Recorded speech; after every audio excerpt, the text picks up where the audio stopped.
दोस्तों, आज की कहानी उम्र बढ़ाने वाले पेड़ की है। एक समय की बात है जब बादशाह अकबर का परचम पूरे विश्व में फैलने लगा था। उसी दौरान तुर्किस्तान के बादशाह को अकबर की बुद्धिमत्ता की परीक्षा लेने की सूझी। तुर्किस्तान के बादशाह ने अपने दूतों को संदेश पत्र देकर कुछ सिपाहियों के साथ दिल्ली रवाना किया।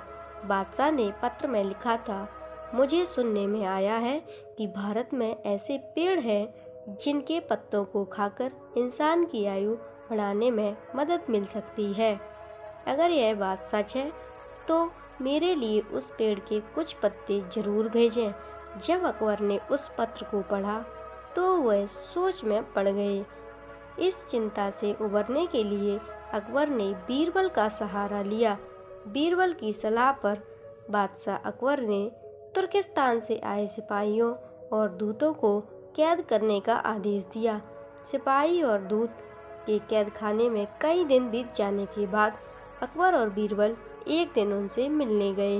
अकबर और बीरबल को आते देखकर वो सोचने लगे कि उन्हें रिहाई मिल जाएगी, लेकिन ऐसा नहीं हुआ। बादशाह अकबर जब उनके पास पहुंचे तो उन्होंने दूतों से कहा, जब तक इस किले की एक दो ईंट गिर नहीं जाती तब तक आप लोगों को आज़ाद नहीं करेंगे।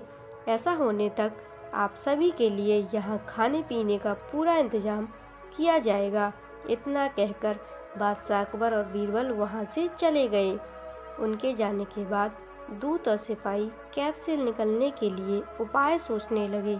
जब कोई रास्ता नजर नहीं आया तो भगवान से प्रार्थना करने लगे।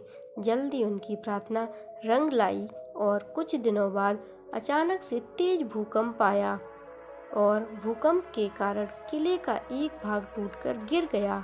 यह घटना के बाद दूत ने अकबर के पास किले की दीवार गिरने की खबर भिजवाई।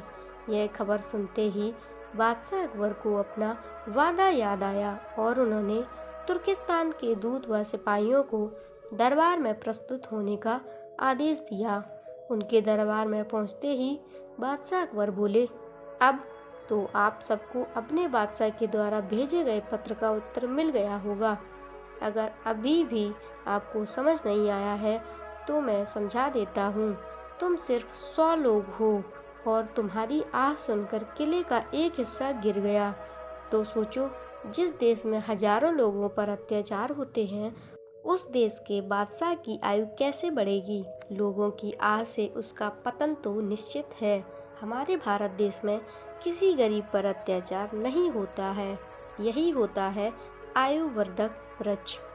उसके कुछ दिन बाद बादशाह ने उन सभी को उनके देश भेज दिया और रास्ते में होने वाले खर्चे के लिए कुछ पैसे भी दे दिए।